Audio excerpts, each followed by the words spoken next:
Yes, sir. And we are live back at you with another episode. The Richest Steve in Atlanta, episode number 26. Yes, we are moving with the consistency, y'all. Hey, I just want to say thank y'all for tapping in. On your way into the door, make sure you like, subscribe, and leave a comment because we got a great show for y'all today, y'all. We are discussing a couple of things. First, we got getting to know Kamala. So we're going to get to know Kamala with 7 moments that define her career.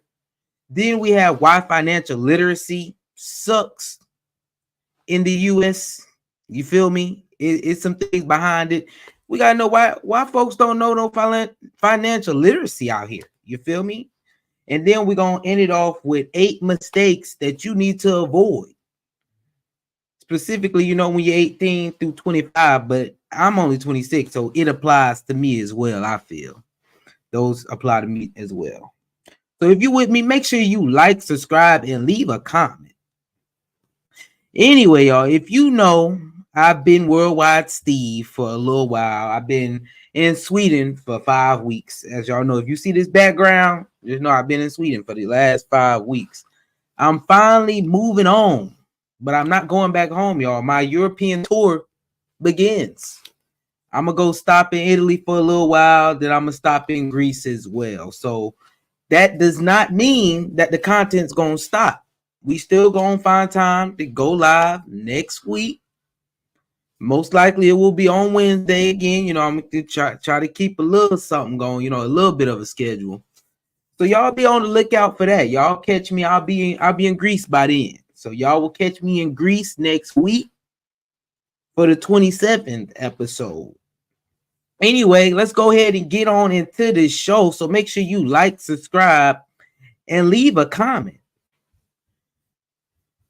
We got Kamala Harris, y'all. We need to get to know her a little bit more. You feel me? I know a lot of y'all just gonna vote for her because she's a black woman.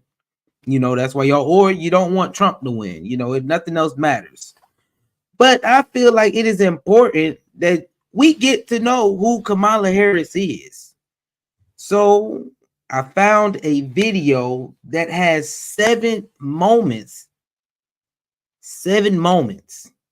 that shine a light on who we are getting for president. I say let's just go ahead and get right on into it, though.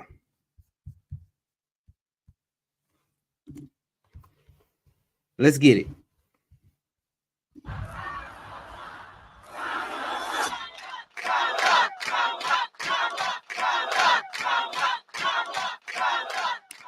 "38-year-old Kamala Harris was swept into office as San Francisco's district attorney, and as she did, she made history.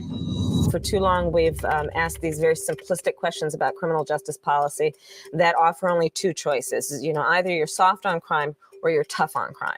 And instead, I suggest we should be smart on crime. What was smart about the Smart on Crime campaign? You're telling the progressives, I'm not just going to throw everybody in jail. You're telling people who want, more of a tough on crime approach that I still believe in this. She was prosecutor coming out of the tough on crime 90s. At a time when American drug policy was incredibly punitive. The idea was that tough on crime isn't working. What we need is the numbers rather than the emotions that are driving a lot of our policing. Let's build metrics into our measure of how effective we have been with our criminal justice system. The metrics by which she judges her success. As prosecutor, it's the numbers, the cases that you won. I did an analysis of who our homicide victims were who were under the age of 25 when they were killed.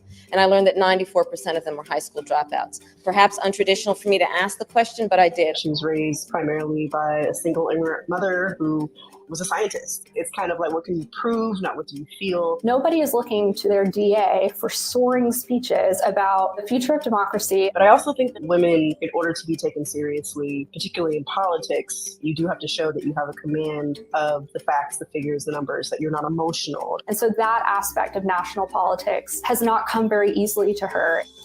Kamala Harris. All right, y'all. So what is being smart on crime? what do we know about Kamala in her crime time? You know, she talks about being smart on crime. One thing that she did do is all those video cams y'all see that the officers have to wear, she did enact that into office. But for her, being smart on crime is somewhere in the middle, y'all. She doesn't believe in defunding the police all the way. I don't believe in defunding the police all the way. We still need somebody to patrol our neighborhoods. However, if you was to ask me what smart on crime is, it's educating the police. They need more education. That's what that is. It being smart on crime to me wouldn't be, you know, which they say she did, lock a whole bunch of people up for minor charges because they had a little, you know, marijuana on them. That to me isn't being smart on crime. You know, so it has to be somewhere in the middle for me to get behind her being smart on crime, because I know people haven't even heard her say this. This is what she was saying more in her younger days, as y'all seen on here in 2003. She was talking about it in 2010 and all those things. That's when she really was on the smart on crime, while she was in her attorney days. You feel me? So being smart on crime is literally somewhere in the middle. So if you talking about defund the police, that's not being smart on crime. That's not being smart on crime. If you want them to just lock up any old person, they tried that. We know that doesn't work. We know what that does, especially to poor communities that are in poverty. It pretty much destroys them, taking fathers out the home, doing a whole bunch of stuff to keep that community in poverty. If I was to say smart on crime, educate the police, and you know that would be my biggest thing, not defunding them. But let's go ahead and continue with point number 2. Moment number 2. As a candidate for California's Attorney General. Your opponent, Ron Gold, has said that he is for the legalization of marijuana recreationally. Your thoughts on that?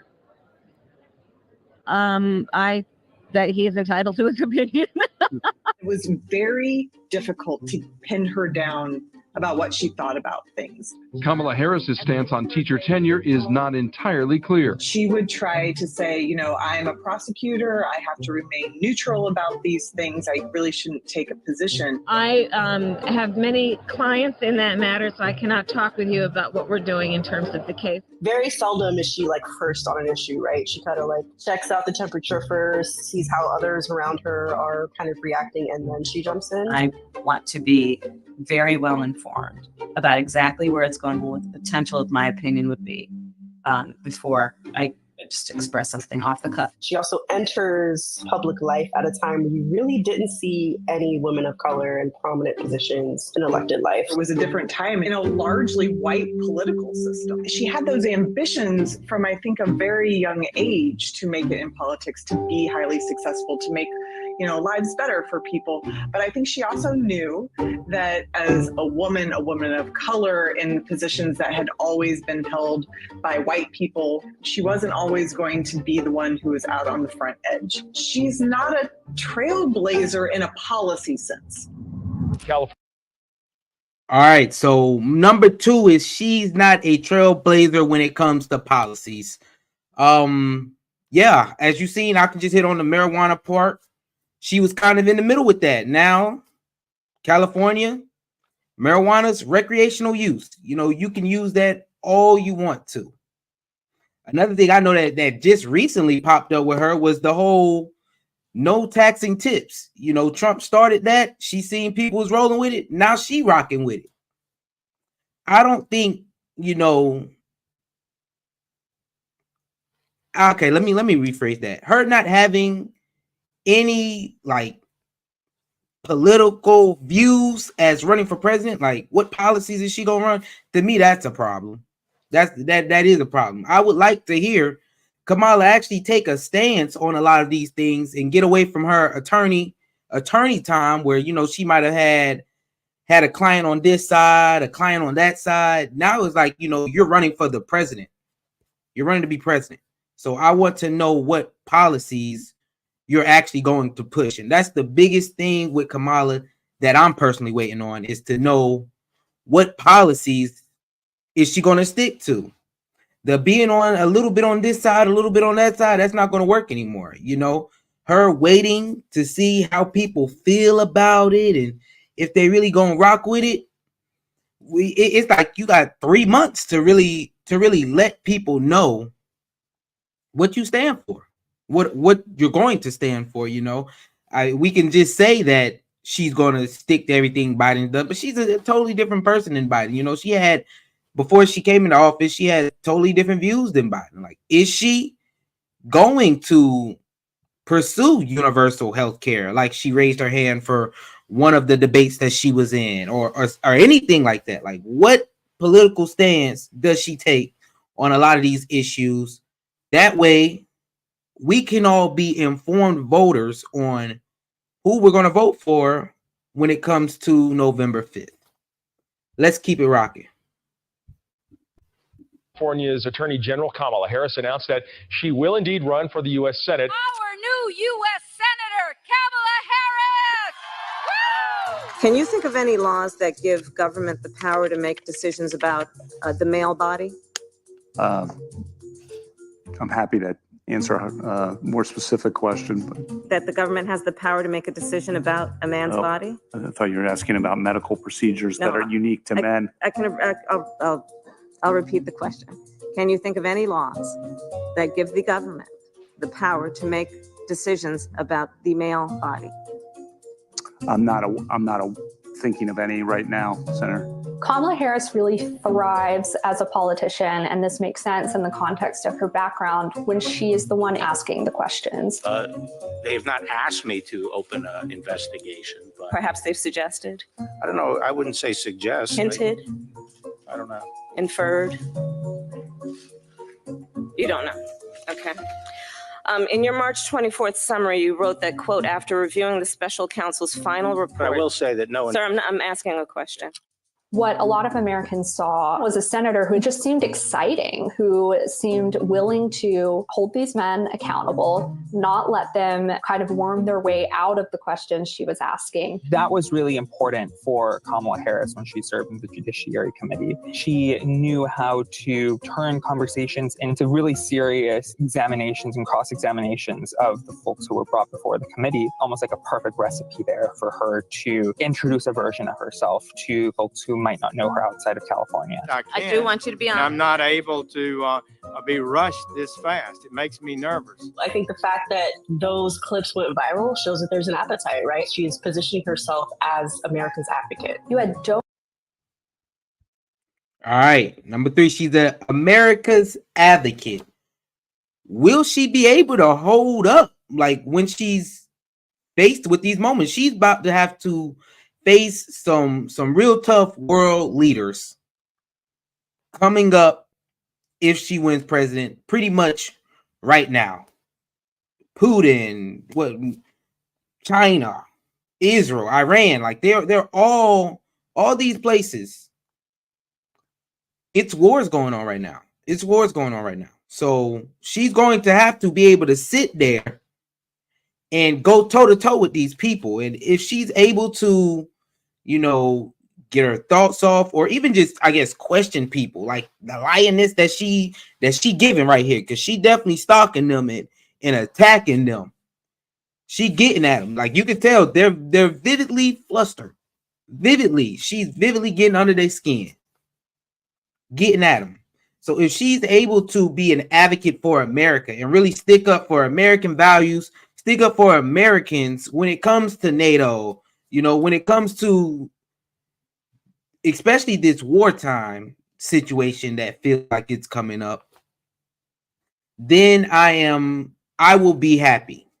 At least I know that it seems like, at least from what I'm getting, she has the background to be able to do that. But now she's gonna have to show us. You feel me? She got some debates coming up, so we'll see in that how she handles her debate with Trump coming up. That should be a telltale sign, because y'all know Trump, how he do anyway. So her being able to get in the ring with Trump, that's a telltale sign of the people that she will be coming up against when it comes to the worldwide stage. So her being an advocate for America, that is definitely a plus. Let's keep it going. Owners, I mean, just busting down her door after that, saying you need to run for president. I stand before you today to announce my candidacy for president of the United States. Her campaign announcement in Oakland, I think there were 20,000 people there. I mean, it was just sort of insane. Expectations have become so high for her after those moments.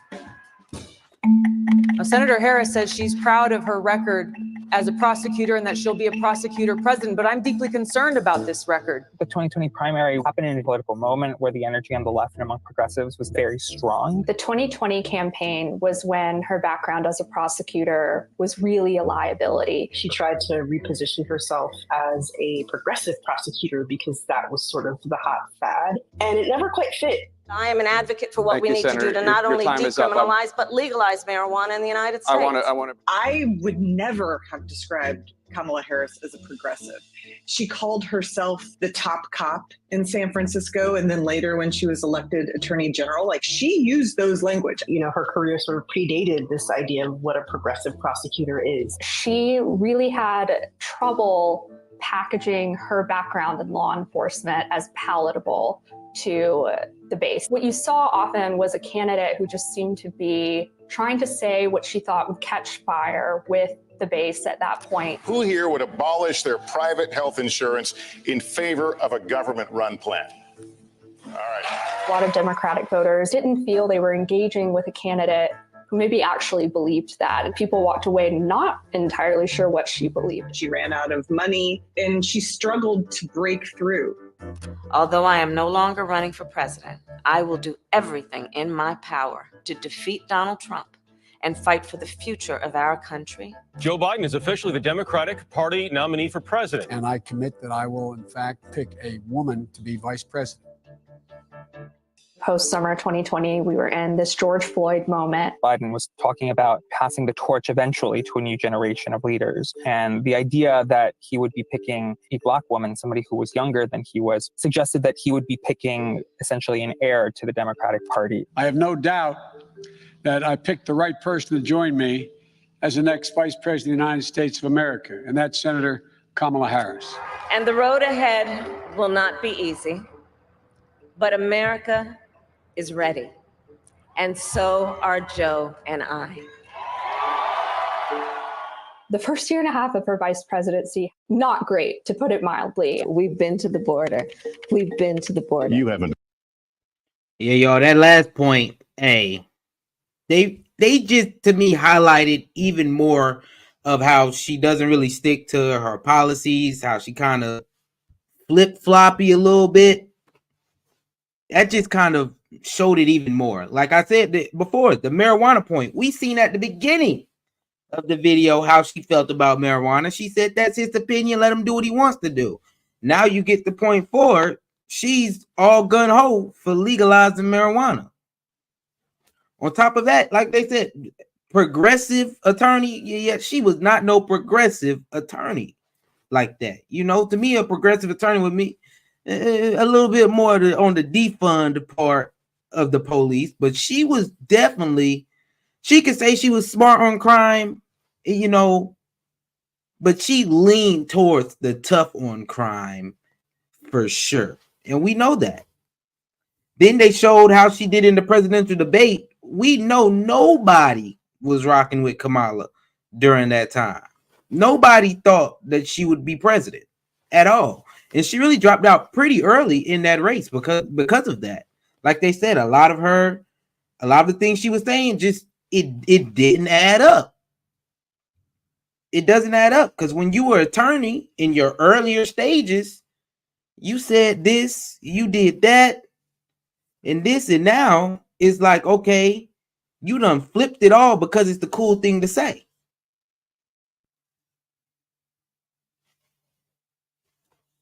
Is that really, you know, I understand changing your mind, but if you change your mind, give us a reason why. Don't just come out like I done flipped. Give me a reason why. I really want to know why. And then I can be like, okay, yeah, that makes sense. Or okay, yeah, bull. It's my choice to make at that point. But you know, you got to come to, if I'm a vote for you, I just want a layer of truth somewhere in there. You know, give me a layer of truth at least, so I understand that what's going on. Don't try to shade it over. They also hit on, you know, then here comes Biden, and he's just like, you know, I'm gonna pick a woman, and then he picked Senator Kamala Harris. I'm not even gonna talk about how she chumped out Joe and then flipped his side, because it seems like these days, you know, when it comes to that primary, you know, you getting into it, they can go at each other, it don't matter. But in the end, it got to be some unity, and that happens in a lot of groups. So I'm just let that be. We're just gonna let that be. Let's continue on to point 5. Been to the border. And I haven't been to Europe. She was given the assignment of leading diplomatic efforts with Mexico and some Central American countries to address root causes of migration to the southern border. This is a no-win issue, especially early in a vice presidency. You know, what Kamala Harris is going to solve El Salvador? Do not come. To the extent that there are even metrics to determine one's success in this role, they're probably not going to become clear for another decade at best. She was definitely becoming a team player for the Biden administration, but she was also kind of turning her back on a lot of her previous platform as a child of immigrants, but also as someone who's been a huge champion of immigration policy and immigration reform. And she is interviewed by Lester Holt. One of the first major media interviews that she gave, really introducing herself to a lot of Americans for the first time. Very basic and anticipated questions, such as, have you yourself been to the border yet? She could not seem to give a straight answer. I'm here in Guatemala today. At some point, in the aftermath of that, there were not a lot of major media appearances for her. That one interview became sort of the anchor that a lot of Americans had when it came to, you know, what do you know about this person? The root cause of immigration was number 5. We all know that it was a failure when it came to the immigration thing. We know that. You know, she stuck in there. It's come to the light that she ain't never been to the border, and she was charged to protect our border. She might have told the El Salvador, you know, or Hispanics in general not to come. But once you got here, you got a free ticket. You got a free ticket right on in. I'm talking about they were trying to take Texas to court because they were trying not to let immigrants in. And hey, we see how this has pretty much impacted a lot of Black communities in the sanctuary cities, in Chicago, in New York. Black people up there are saying, we don't want them here, because that's the places that they're sending them. It's going to affect the Black community. The school, that's where they're going to stay. Resources, that's definitely getting took, because these people have to eat. Jobs, the low wage jobs that some Black people have, those are definitely getting took. Because let's be real, these immigrants work harder for less and longer. So what can you say? What can you say? That's what's going to happen. So her whole stance on the border, that was a fail, Kamala. We're gonna have to critique that part 1,000%. That's definitely something I want to know your policy that's going to be moving forward, because that one that's a little wild, the way that this whole situation is getting handled. We need to go back to Obama. They called him El Deporter in chief. Get him up out of here. But let's continue. The difference, obviously, between now and 2020 is the Dobbs decision. The moment where the Kamala Harris that voters are seeing right now really started to come into being was in 2022 when the Dobbs decision leaked. The woman's right to abortion has been overturned and will lead to nearly total bans on the procedure in about half the states. The significance of that is profound.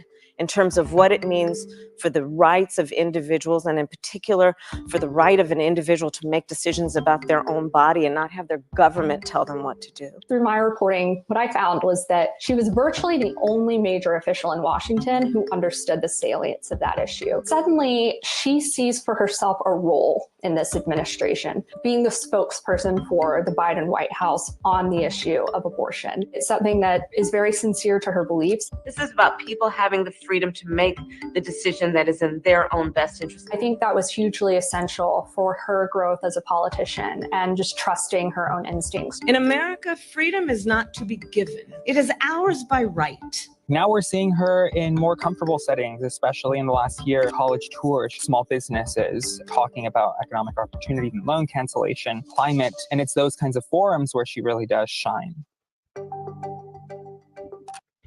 Yeah, this whole topic, you know, in the forums that she shine on, I'm not gonna really get into the reproductive rights and all that. That's not really my lane. I don't really too much enjoy that.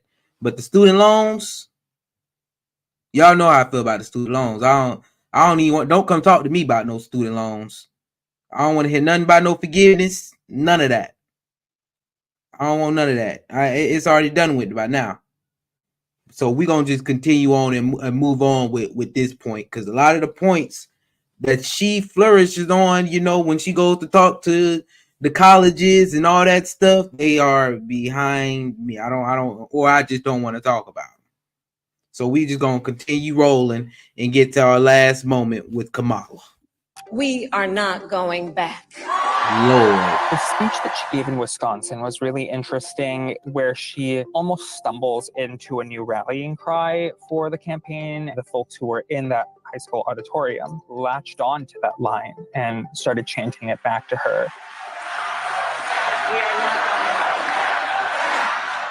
And she realizes in the moment that she has stumbled upon a new phrase.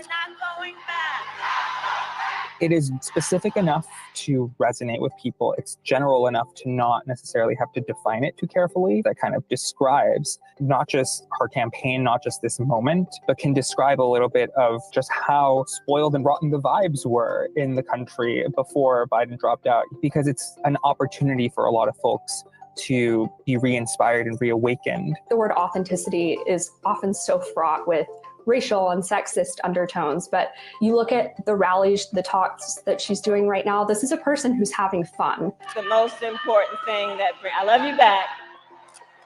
That ease and confidence with which she is currently carrying herself is reflective of someone who knows that the story of her career basically is not a net negative for her. I will proudly put my record against his any day of the week. You've seen her kind of embrace her biography as a person, as a woman of color, and she's realized that her personal story is actually powerful and it helps her relate to people. It helps voters relate to her. She's a complex woman who has complex ideas and is very cautious, steady, not going to rock the boat a whole lot, and down the middle, a consensus person.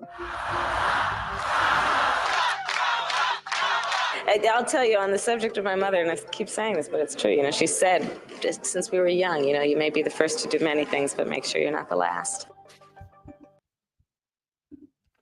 Hey, y'all, when she stumbled into that "we not going back,"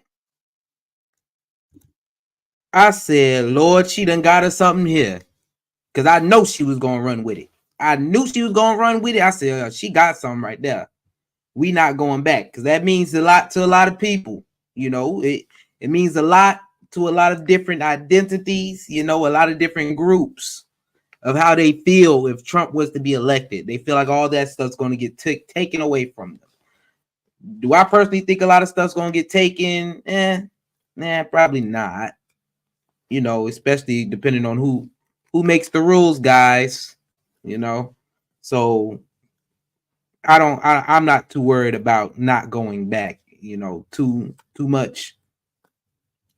But yeah, she definitely has something with that. And I will also define the last point of, you know, she's sticking to the identity that she is a black woman, a black Indian woman. Let me, you know, I had to give the whole thing. She's sticking to her identity and she's riding with it. because she's like, okay, I can be black and Indian and a woman.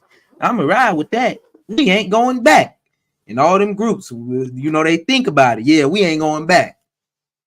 So hey, more applause to her. But yeah, y'all, those are 7 moments that define Kamala at this point. You know, it'll be much more for us to learn as the time goes on. But yeah, that's it for that. So make sure you like, subscribe, and leave a comment. Leave a comment because we are going to move on into our next topic. Y'all, last week for me was too much politics. Way too much politicking going on. So I felt like I needed to talk about that because, you know, I'm trying to get into that space. So I'm trying to learn about it. And it was just a lot of things last week that hit with the policies aspect of things, the politics side of things. So all I did last week was politics, and I'm tired of the politics a little bit. And like I said, I'm cooking up something to teach a little bit more about the politics. That way we all can learn. Because like I said, I'm learning. I'm looking stuff up when it comes to this politics. But I need a break from it, y'all. It's the richest Steve in Atlanta. I really want to talk about money and self-development. You feel me? Politics just came from the side and was something I got interested in. So we got 2 topics back to back that have to deal with money and self-development. I'm like, bro, I have to have something this week because if not, it's going to make me go a little crazy. A little crazy. So yeah, the only thing I wasn't gonna do no politics this week, but hey, I'm gonna take the chance on getting to know who Kamala is. I definitely will do that. So let's go ahead and get right on into our financial topic of the day. Why financial literacy sucks in the US, specifically the education of it. Like, no one's taught financial literacy anymore. Let me tell y'all what I remember about financial literacy. I remember learning, you know, supply and demand, you know, like economic stuff. Like, this is the crash that happened here in 2008, and this is why it happened. But I don't ever remember really truly learning budgeting, stocks, or even like the history of money in general, of like, you know, how it came to be. The only thing I remember learning is supply in graphs like that. And I do remember one time they was teaching you how to write a check. But obviously, checks are totally not being used anymore. I don't know a lot of people who use checks. Yeah, you still see checks here and now, you know, but not a lot of checks. But there's a reason why that I just found out, and I'm surprised at that there's there really is a reason why. Before that though, y'all let me know, what did y'all learn? Did y'all learn any financial literacy in the US in your classes, in your school? Or was it just like an economics class? Because I'm telling y'all, nobody really just learned how to budget. Or it was probably like glazed over and we didn't care. So now it's time for us to come back as adults and get that work, get the learning, put in the time. That's all we can do at this point. That's literally all we can do at this point. But let's go ahead and get into this topic. Why financial literacy in the US sucks. If you've clicked on this video, you're probably familiar with this kind of sentiment. Why aren't we taught financial literacy in school? Imagine if school taught us compound interest over mitochondria being the powerhouse. Credit card debt isn't taught in high school. To some extent, research supports this. According to a 2019 study by the National Bureau of Economic Research, over half of US adults are considered financially illiterate. And that lack of literacy is one driving force behind the financial instability. Hold on, y'all. Boy, that's a crazy number right there. 75% of y'all don't know nothing about financial literacy. 57% of Americans are financially illiterate. That means they don't know. This explains so much. It explains it all. Because over half of us, I'm not gonna say half, over half. That little 7% matter. Over half of us don't know nothing. This explains why everybody's in credit card debt, student loan debt. Y'all, some of y'all probably in karma debt. If you know what that is, that's that buy now, pay later. You in that type of debt. You don't got no budget. You not living within your means. It's because you don't even know. Okay, it clicks. It clicks. We don't know at all in general. All right. I would say I can't judge you, but it's time to start learning. It's time to start learning. I'ma still blame you if you at an adult age. I'ma still blame you for not figuring out and not even having no interest. But I'm gonna give you a little benefit of the doubt because of this video. It's gonna explain why 57% of us don't know nothing when it comes to your finances. Driving force behind the financial instability a lot of Americans face. We're over $1 trillion in credit card debt. Over a quarter of us don't have any retirement savings, and over a third of us would struggle to cover a $400 emergency expense. So perhaps it's no surprise that 88% of adults agree that high school should require financial literacy courses. But for many of us, it's not quite true that we were never taught anything. So maybe the question isn't why didn't we learn this stuff, but rather why don't we remember any of it? And how do we change that?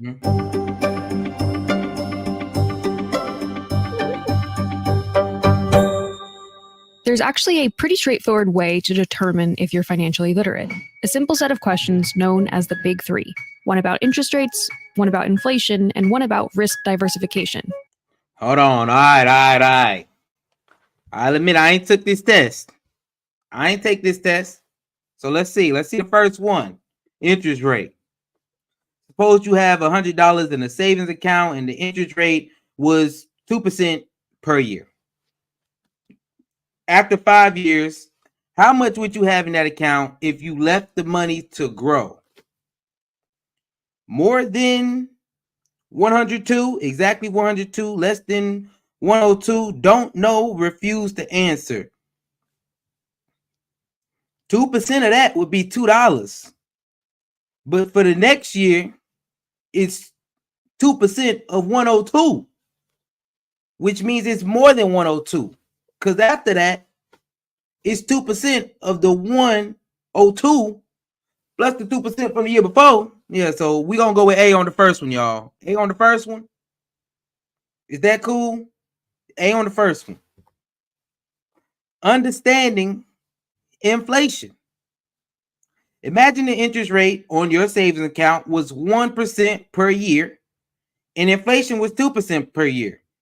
After 1 year, would you be able to buy more than today, exactly the same as today, less than today, don't know, refuse to answer?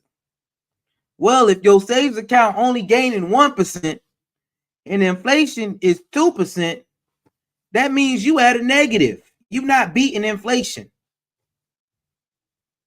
So the answer is C. You getting less than today. Are we agreeing?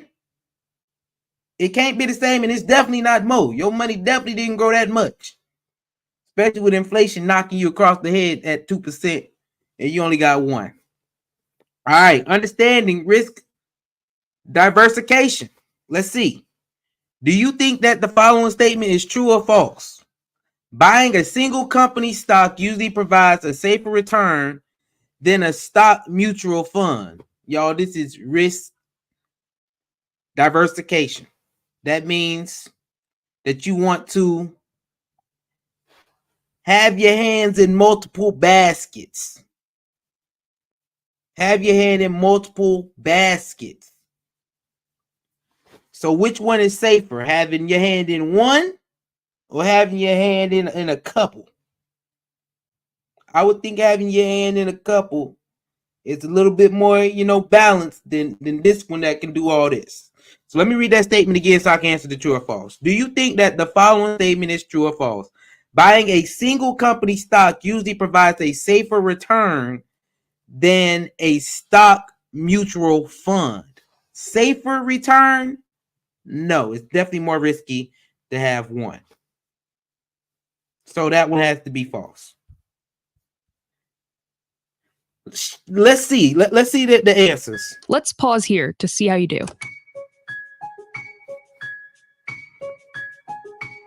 If you chose these answers, congrats. Your financial... Hey!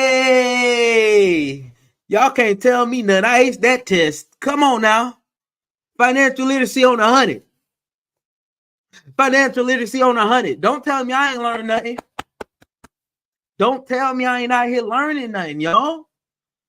Financial literacy on 100. We aced that thing. Come on now. Did y'all ace it though? Did y'all ace it? I ain't gonna say I aced it. I took the test. Y'all need to take it yourself and tell me what your answers was. But I know I aced that test. Hey, I know I'm not part of that 57 when it comes to the basics, at least, because I've been working on my basics. You feel me? When it comes to the basics. But y'all seen I passed that test with flying colors. They tried to get me.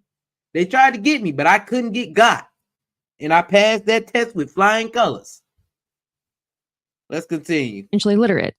And if you didn't... Someone who is financially illiterate doesn't know what to do with their money, where their money's going, where their money currently lives, and doesn't even know the options. Getting these answers right requires both a knowledge of financial vocabulary and the ability to make mental calculations. It takes time to understand this stuff. You can't just learn the basics in 1 or 2 days and then call it good. In other words, that is one of the reasons that I tell y'all get in the field now at a young age.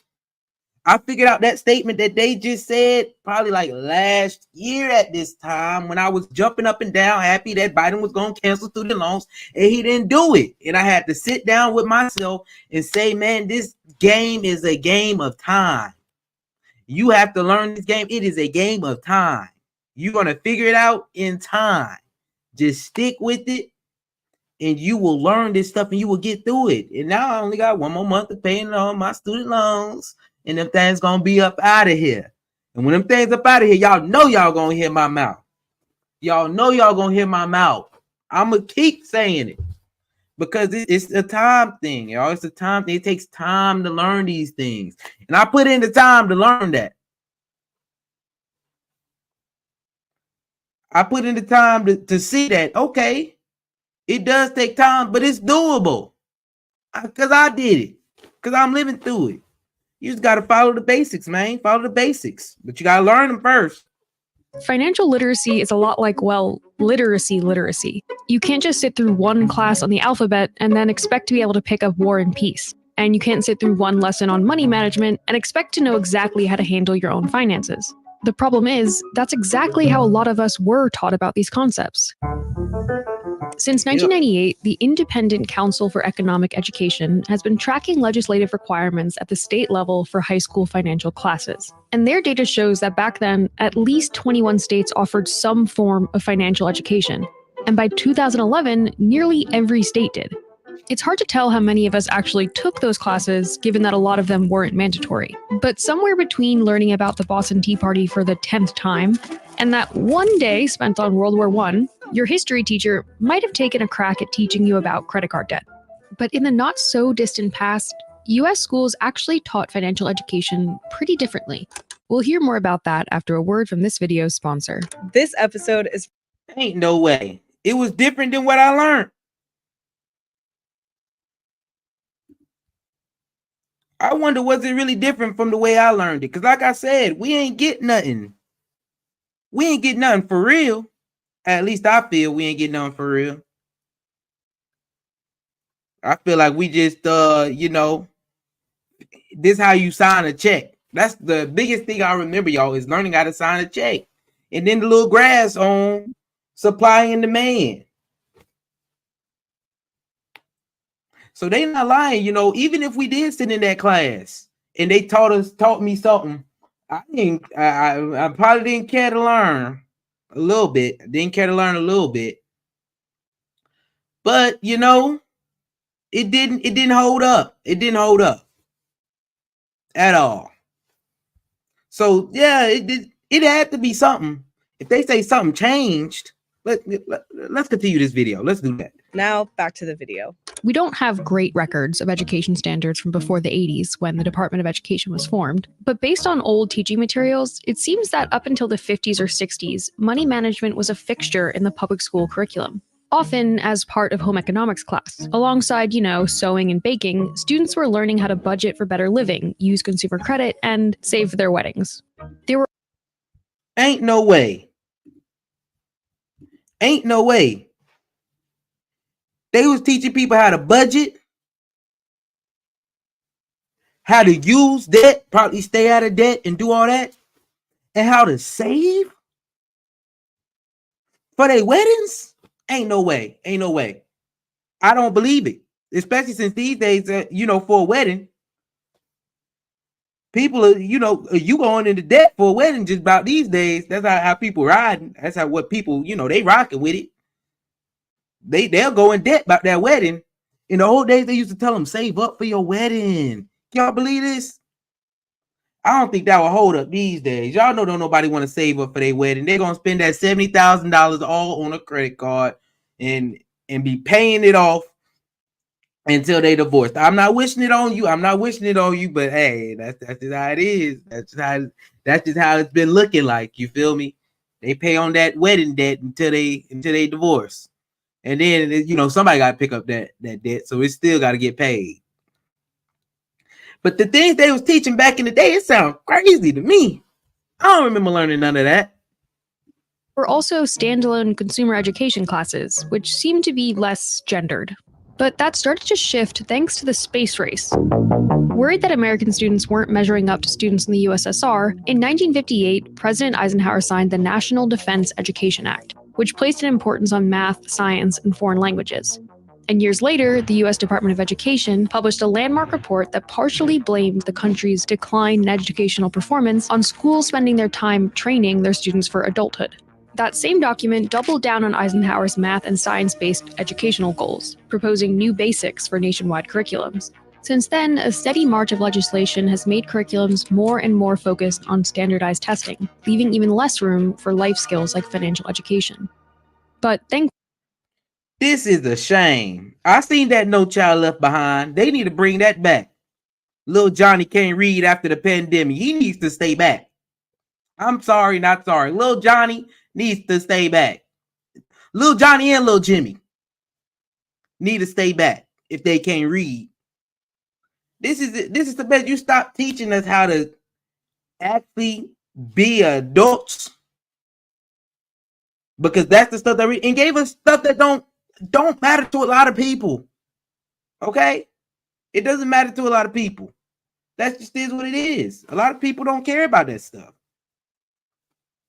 So you pushing it, obviously, now we got adults that don't know nothing at all because you ain't even trying to teach them how to. So you get out of college, don't know anything. Then you get out of high school, then you trying to learn how to be an adult. They set you free with all freedom, but you don't know how to do anything with it, but you'll know how to count 1 to 2. But when it comes to that money, you're going to go get you some student loans, get in a whole bunch of debt, get you some credit cards, max them all out, but it's okay. That they gave you a deal on that. You feel me? You ain't going to have to pay that, for a little while. You just don't know. We just don't know anymore. Thankfully, for at least the past decade, the pendulum appears to be swinging back. More and more students are receiving the kind of financial education that might stick, spending full semesters learning about things like household budgeting, taxes, credit management, and student loans. In 2022, 9 states required a standalone class to graduate. Another 14 required that students receive personal finance lessons within a different course. And 5 more states offered it as an elective. So access has definitely ramped up dramatically. And as of February 2024, at least 7 more states have active bills that would introduce mandatory classes. And there's good reason to be optimistic that more states will follow suit. Many of these bills even have rare bipartisan sponsorship, likely because financial education really works. It's been shown to improve credit scores, lower delinquency rates, reduce risky payday lending, and lead students to low-interest college financing. It even has a sort of trickle-up effect on the students' families and even the class's teachers. Researchers are also in the early phases of learning more about what kinds of lessons work best and which don't really stick, like any planning for retirement, maybe because that's just a bit too far off for high schoolers. So it might only be a matter of time before Americans remember as much about compound interest as they do about cellular energy production. And man, y'all, I really do think that it is more important for people to learn this financial literacy than it is, and then they'll learn how to count. Who cares about the mitochondria? Let's be real. I'll say it. Who cares about the mitochondria? I don't care that it's the powerhouse of the cell. I don't use that anymore. Now, if somebody was to use it, they can go into debt. They can go into debt with that. They can do that. The biologists, all y'all learn that. Me personally, I don't care right now. I don't care about that. But that's what that was definitely stressed. I remember making me a sale in school, but I don't ever remember making me no family budget, household budgeting. Talking about saving, talking about taxes. The only thing I remember in school about taxes is the Tea Party, and they was fighting to not have them. That's crazy. If these kids are learning, financial literacy nowadays in school, then I have hope in the next generation. I ain't gonna lie to y'all. I got more hope in the next generation than I do in the generation that I'm in right now, because we ain't learned it. And I know some of y'all don't know it, because you'll still go out, you don't know how to manage your money. I seen it. Go out to the club, spend all your little check on some bottles. Spent it all. Y'all see me in that club popping bottles? Just know it was budgeted in my entertainment fund. It is. It's in that slot right there. And when I pull up my every dollar budgeting app and it shows money spent at the club, I click it right into that category, entertainment. Okay, I got this much more money left in my entertainment fund. Come on, y'all, get them basics up. Get them basics up. You got to get your basics up, man, because you're going to get left behind in this game. You will get left behind in this game. Ain't nobody going to be there. Ain't nobody going to be there for you. Or you're going to keep voting for the government to pull you up out of here. I really think there should be, I can't even say there should be, because there is. It just has to, your thought process has to change. You have to want to do that, because right now, we're in the age of YouTube where you can type in on there anything and find it out. Literally. So, I don't think there's anyone that we can blame but ourselves. So, the 57% of y'all that's financially illiterate right now, I'm blaming you. I'm blaming you, because the truth is you don't want to know about this stuff because it's free on YouTube. At least the basics. It's free in a book, and you're at an old enough age, an adult age, to where you can do exactly what I did: pick up a book, read, and apply those principles to your life. That's literally all it takes. It really is easy. It really is that easy. You just gotta start. You feel me? You just gotta start. Start somewhere. All right, y'all. We're gonna continue with this on. So make sure you like, subscribe, and leave a comment as we move into our next topic, y'all. 8 mistakes that you need to avoid making. And the person who is gonna do y'all know the roommates. The roommates they're back. The roommates are back. Hafiz gave us 8 mistakes to avoid. Specifically, he put an age range for men ages 18 to 25. But like I said, I'm only 26. I could take something from that.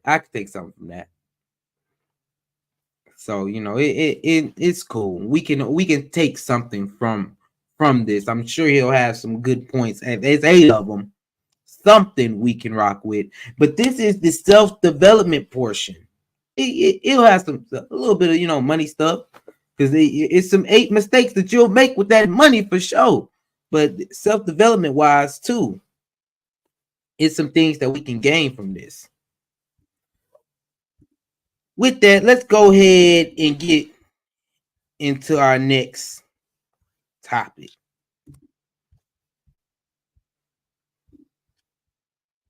Let's get it, Hafiz. Yo, what's good, fellas? They are 8 mistakes that most men make between the ages of 18 and 25 that lead to decrease in satisfaction of life. Reason being is because there are 4 needs that need to be met for every man to be happy. First, physiological needs. Second, safety needs. Third, love and belonging. And 4th, esteem. For each need, I will show you 2 mistakes that you cannot afford to be making. So let's go ahead and get started by beginning with our physiological needs. Point number 1 is that becoming a doctor can make you useless. And I know I'm about to trigger a lot of my immigrant people, but we all know about the big 3 careers: doctor, lawyer, and engineer. And while those 3 careers do pay well at times, simply pursuing careers for the sake of money not only will age you faster, but it will leave you completely unsatisfied, because you'll be locked by these golden handcuffs because you're only working for money.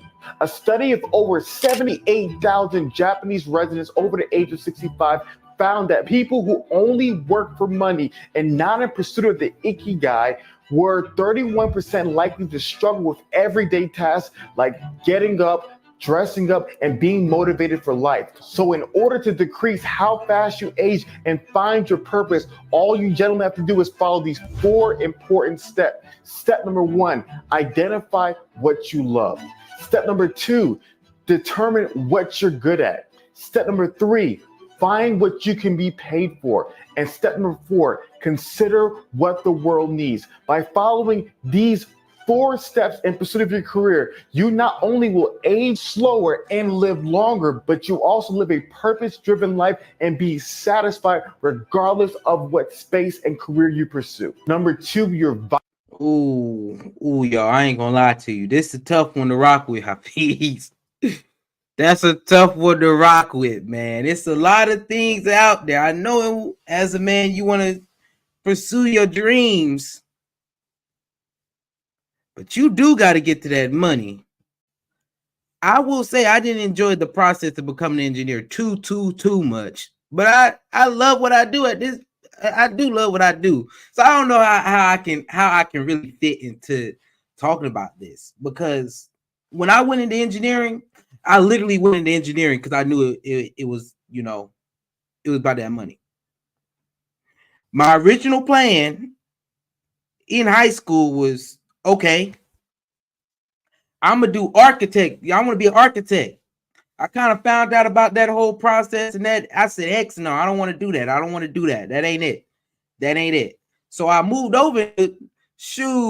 I had a construction class, and we did electrical work. I was cool with that. I liked that. I enjoyed that. Okay, let me be an electrical engineer. That's literally how I picked it.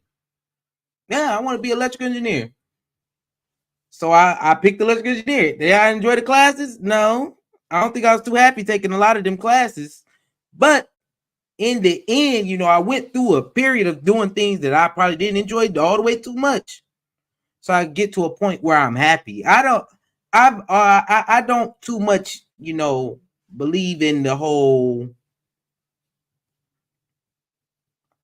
follow your passion thing for a lot of people, because it ain't gonna work. I believe if you get to the money and then follow your passion, then you will be a lot more happier. Because that's literally what I'm doing. I'm doing my job and I'm doing my passion all at the same time. But if I'm just only chasing my passion and it ain't producing no money, that's a little rock in a hard place right there. That's the rock and hard place. But if you follow the steps that he gave, I think it will work out. You know, the steps to figuring that whole thing out, I think it works. But you gotta follow the steps and you gotta be on a path to get there. Most people, you know, you say you pursuing your purpose when really you're not going as hard as it actually takes to pursue that purpose. Especially when it comes to, you know, these people who are creatives, like, you know, you want to be a rapper. That's a very tough one. And it costs to be a rapper. A lot of people can't pursue their dream of being a rapper because it costs too much. Getting in that studio is not cheap. I know, I'm telling y'all, I know some people, I ask them all the time. One thing I will ask people about is that money.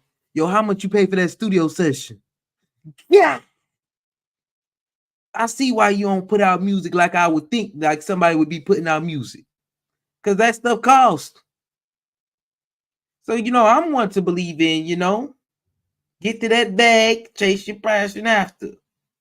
Now, if it's a doctor, you know, you got to put in a lot of time. You got to put in a lot of time. Maybe don't do that. There's other routes, you know, there's other routes out here that you can go. There's other routes out here you can go. Let's go ahead and get to his second point. Vitamin deficiency makes you weak. Gentlemen, I know so many of us have been slacking on our vitamin game. I know your mom scars you by making you eat the Flintstone vitamins. I hated the purple ones when you were a kid. But guys, there are 5 vitamins that every single man needs to be taking daily, because if you're not taking these vitamins, what happens is not only do you increase your risk of disease and cancer, but you're also affecting your day-to-day performance and not optimizing your mind, because according to statistical data, 92% of people have a vitamin deficiency. So let me quickly walk you guys through the 5 vitamins you need to be taking daily. First vitamin is vitamin A, which helps you with your vision and your cellular growth. After you guys take vitamin A, you gotta take vitamin B, which will help you with your metabolism, your hormones, your red blood cell flow, as well as your brain health. Then you have to go ahead and take vitamin C. And vitamin C is great for helping you with immunity as well as to improve your skin. Then you guys have to take vitamin D, because vitamin D is going to help improve your testosterone. That's the key right there. And then last but not least, you have to take vitamin B12, which keeps nerves and blood cells healthy, as well as increase your energy production. And an easy way to make sure you're incorporating all these vitamins is by eating more whole foods. Eggs, cheeses, yogurts, strawberry, oranges, and fish to your diet. And all these foods are extremely inexpensive and will help you meet your daily requirements for your vitamins. Fellas, now I ain't gonna lie, y'all. I ain't took a vitamin since the Flintstones. I'll give you that, Hafiz. I think I do need to start taking vitamins, though. I think they'll help me out in the long run. But we gonna talk about you popping pills on this video. You was popping some pills on this video. They better have been vitamins. Nah, I believe they was vitamins. But hey, he do got a point on this one, y'all. He do got a point. See, now that's why I said it's something that we all can take from this, because I got some partners, you know, they do take their vitamins. And they've been telling me, you know, maybe I should get some vitamins. So I think I need to dibble and dabble into getting some vitamins, y'all. I think it'll make me a more productive person, or at least, you know, I don't know if I'm missing out on these, if I'm actually eating the foods that naturally give these things. So I think that, you know, I don't want to be at a vitamin deficiency. So I think, hey, this is one of those things that I said we can all learn from, y'all. I'm gonna go get me some vitamins when I get back to the US. I ain't gonna lie to you, and start getting me a little regimen of taking my vitamins every day. That way I can be more productive out here and not be slacking. Thank you, Hafiz, for this one. All we've done is decrease how fast you age and increase your vitamin intake, putting you in the top 8% of men out there. But we're not going to stop there. There's still 3 more needs that you need to meet in order to live a truly successful life, which leads us to the next part, which is safety and security. Let's jump into mistake number 1. You have the wrong emergency fund. Most young men today are told to save 6 months of expenses. What I found is that advice is very impractical, especially as cost of living has increased so rapidly. So what I've realized that you need a really good fallout plan in case you get down to your last dime. So instead of saving money from your paycheck, you need to save future money, and here are 4 ways to do so. Number 1, you have to keep jobs you can do in reserve. My favorites, Amazon, Uber, DoorDash is not the sexiest job, but it's something that you can always do immediately to pick up money today. Number 2, identify skills you can monetize quickly. Can you cut grass? Can you wash cars well? Can you do skills on Fiverr and Upwork? Every man needs to have at least one skill in his back pocket.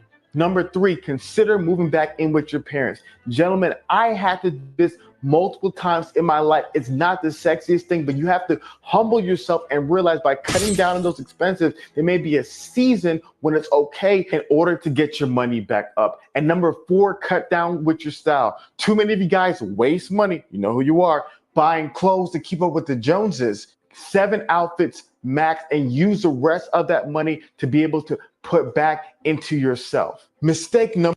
There we go, Hafiz. That was a great one. That was a great one. Because I do agree, having that much money, just sitting on the side, it don't really make sense. Especially when we know that it's losing value because inflation's going through the roof. It's going to lose value. That's going to happen 1,000%. So I like how he approached this whole emergency fund thought process. Have you a backup plan instead. Have a backup plan. Of course, I'm gonna keep my little $2,000 in my thing just in case I get a little emergency. I could just that little 2,000. We don't really got that. But an overall, having 6 months stacked in there, that is definitely to me a little bit unfeasible. A little bit unfeasible. Not that I can't do it. I could easily, get there. But just having to sit there losing value all that time, it's kind of like, I would much rather have a backup plan, go right back to Walmart, Uber, cut some grass, like he said, figure out some ways to monetize. Hey, move in with your parents. I done said that 1,000 times. Yeah, a lot of y'all should have stayed home. And then, you don't got to buy them clothes. You ain't got to buy them clothes. For sure. You ain't got to buy them. You're going to have to, literally, downscale your life all the way. That's what he should have said for those last two. Downscale your life all the way in an emergency. It's just an emergency, the emergency aspect of it. That way, all that money you were stacking, go put it into something and get that compound interest ball rolling. Get your snowball going the other way. Let's continue. Number 2, you are not authoritative. Gentlemen, when it comes to your style, too many of you guys don't take that serious enough.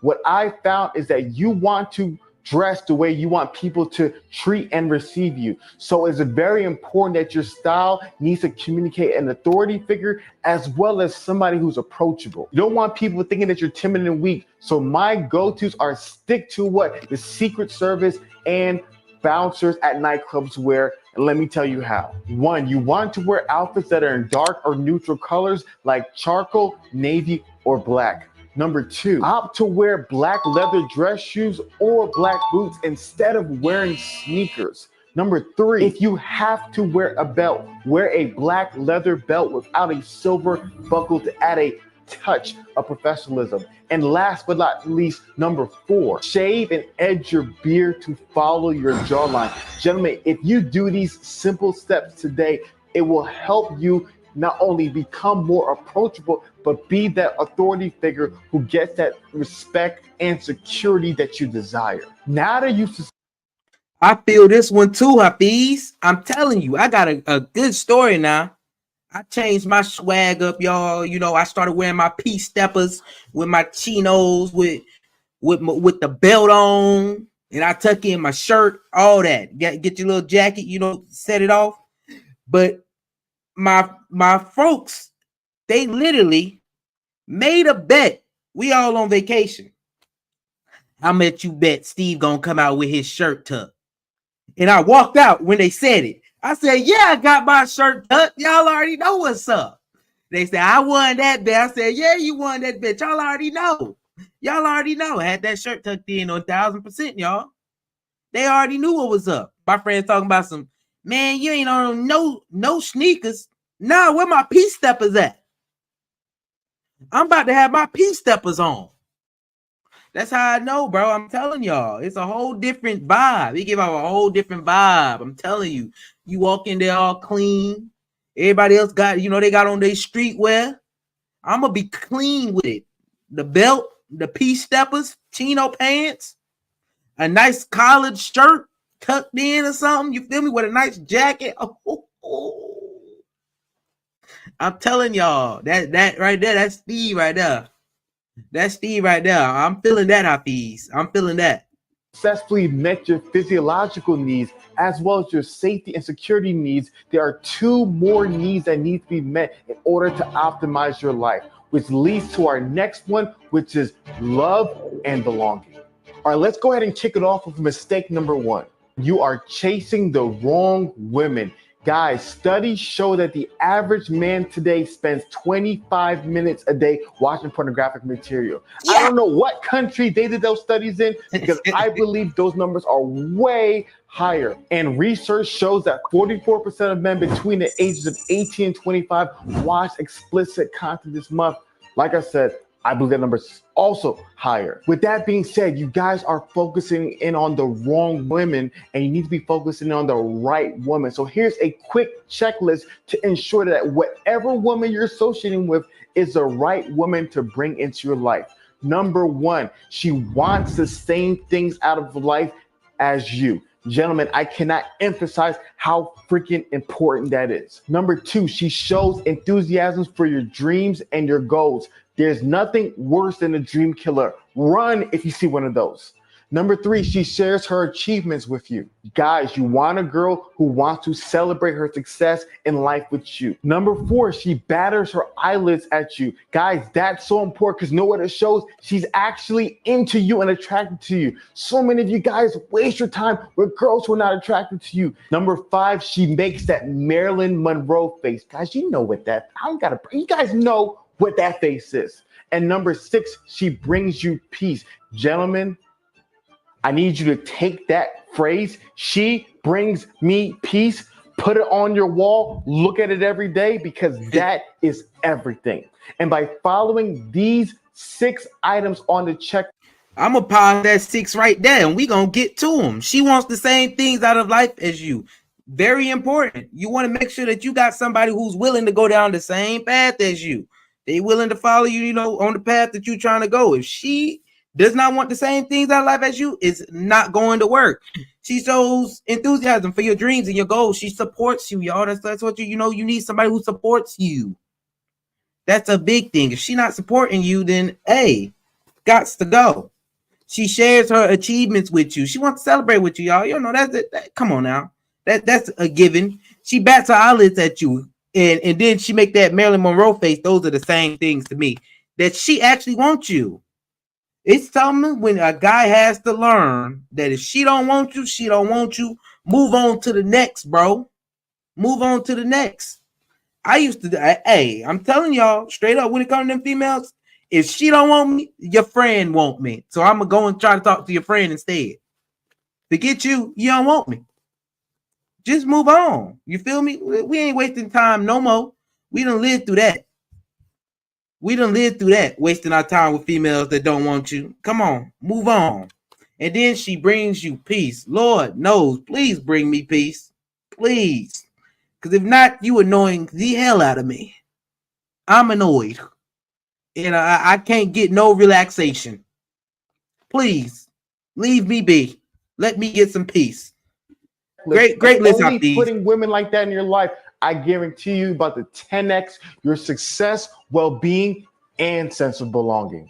Number 2, you don't have 6 close friends in person. Guys, I cannot tell you how much the loneliness epidemic is ruining the lives of men. Everything in life is about relationships and the people you surround yourself with. 30 years ago, the average man had 6 friends on average, and nowadays most men barely can have one friend. Community is everything. This is why I built this standard, because I truly believe that men having community is going to radically transform their lives. So there are 6 friends that every man needs to have in his life today, and the 6th one is the most important. The first friend that you need is a serious friend. You need a friend to help you stay true to your goals and help you stay on track, which will help release dopamine. The second friend that you need is a comedian. You need a friend who can help lighten up the mood, release those endorphins that will help you guys improve your mental health and rid depression. Number 3, you need the adventurer. The adventurer friend will help open you up to new things and show you different things in life, as well as to help increase your adrenaline. Number 4 is the listener. The listener is that friend that you can depend on. That individual will help you release oxytocin, which will help improve your sense of trust and belonging. Number 5, I call this a righteous friend. You need a friend who can speak the truth to you, that can help point you to God and help keep you on the straight and narrow, which will help release serotonin, which will help regulate your mood and well-being. And last but not least, you need that fitness, that gym partner who will help motivate you, who will help push you to the next limit. And studies have shown that having a good gym partner will help release all 5 chemicals that I previously described. Now, at this point, you guys have decreased the rate of which you age. Hey, y'all, friendship is essential to the soul, man. And those 6 friend types to me are those are great friends to have. I feel like I'm about 4 out of the 6 of them. I could be 4 out of the 6 of those for a lot of people. 4 out of the 6 of those is what I feel like. Okay, yeah, I can be those friends. I see myself being on that, which lets me know that somebody can cover multiple of those. Everybody will probably be missing about 1 or 2. But yeah, have y'all some friends, yo. Get you some friends. Get out there and talk to some people. Go hang out with some people. Like being alone is cool and all, but nobody wants to go through life alone. Like, go get y'all some friends, man. It really does give you a belonging place. A belonging place. Get a community or something, man. You got to, man. You got to. It will develop you in so many ways. Just having those different friends, that you can be a totally different person with. And they all important in being who you are. You feel me? Like, you don't have to be a monolith. You can be multiple of those actually to somebody else as well. So it just is what it is. Go get y'all some friends. Let's continue our feast.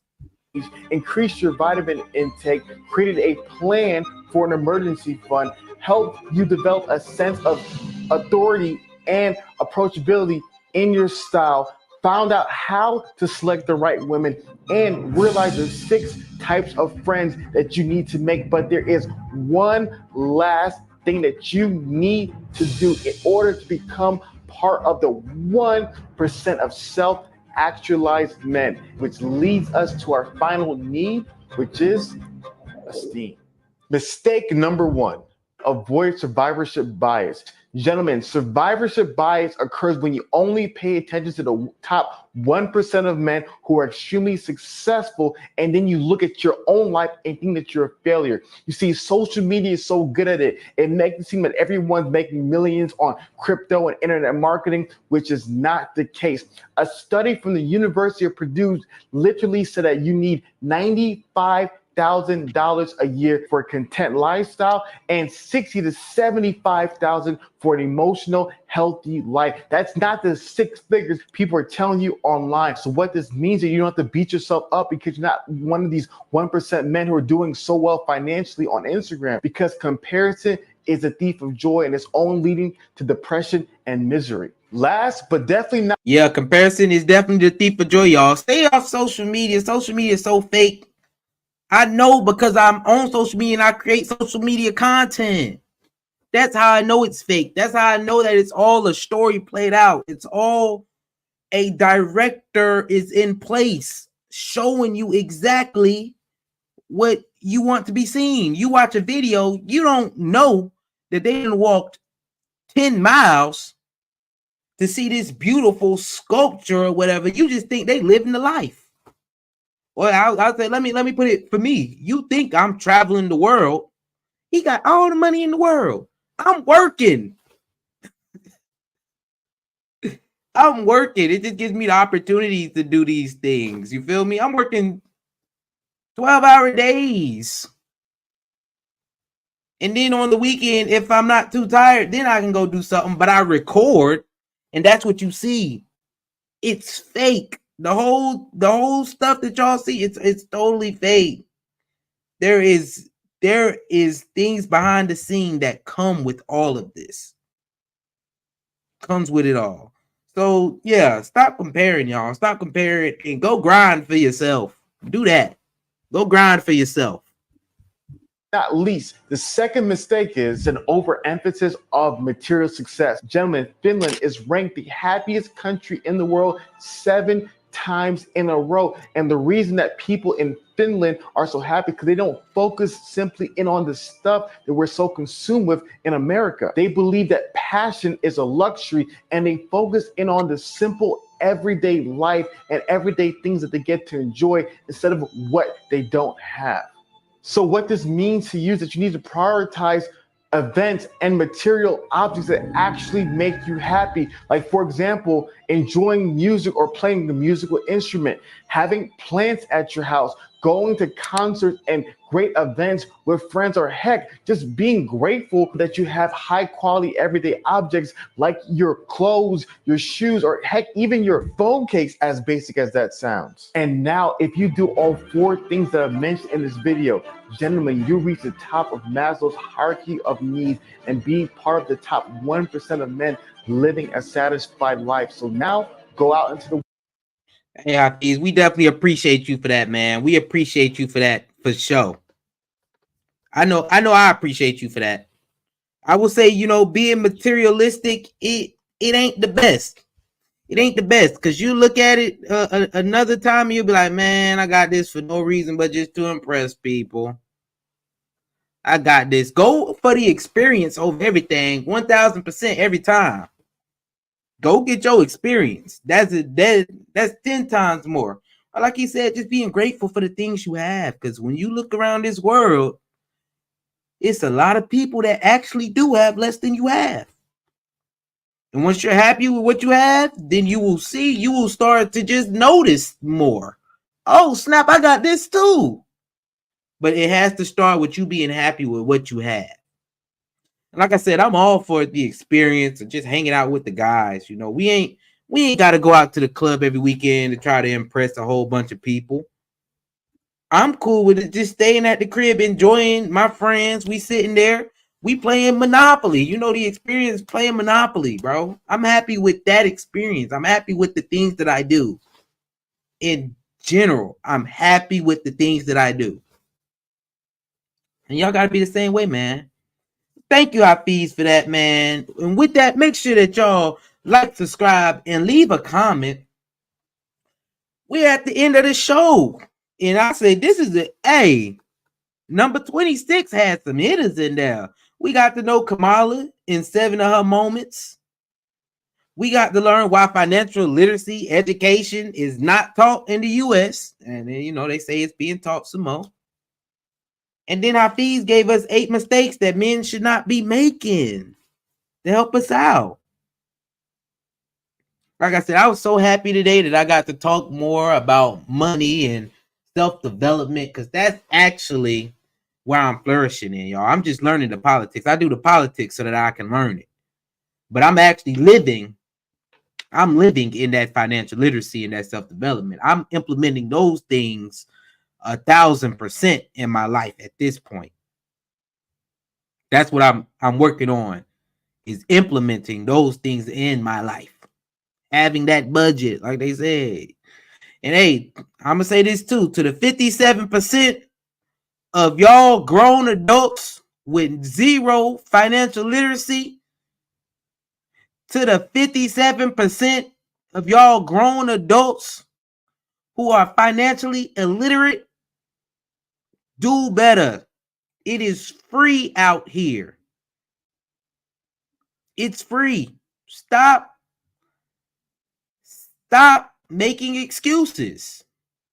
I don't blame nobody but yourself. Don't blame nobody but yourself. Yes, you didn't learn in your young age, but at this point, you're an adult and you can make decisions for yourself. It is time to leave that in the past. Go pick up a book, go type in a YouTube video, and start implementing some financial literacy principles into your life. And I'm in to show off with that, y'all. I'm in to show off with that. So make sure y'all like, subscribe, and leave a comment on your way out the door. Thank y'all for watching. I appreciate y'all for tapping in. Peace, love, and riches. I'm out. Yes, sir.